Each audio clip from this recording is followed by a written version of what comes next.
ইসলামের পক্ষে থাকতে চাই নাকি ইসলামের বিপক্ষে থাকতে চাই?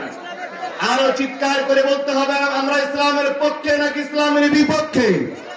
যদি আগামী প্রয়োজনে শরীফ ওসমান হাদির মতো ময়দানে জীবন দিতে হয়, শহীদ হতে হয়, বুক চেঁচিয়ে বলবো, আবু সাইদের মতো বলবো, বুক পেতেছে গুলি কর, তবু আমরা ইনসাফকে আল্লাহর আইন থেকে, শরিয়া আইন প্রতিষ্ঠার পদক্ষেপ থেকে বিন্দু পরিমাণ সরে আসবো না। আমরা আল্লাহর কোরআন প্রতিষ্ঠার আন্দোলন চালিয়েই যাব, যত ভয় আর বাধা বিপত্তি আসুক না কেন আমরা থাকবো তো ইনশাআল্লাহ। কারা কারা থাকবো কি হাত তোলেন তো দেখি। নারায়ে তাকবীর, নারায়ে তাকবীর। আর কোরআনের আলো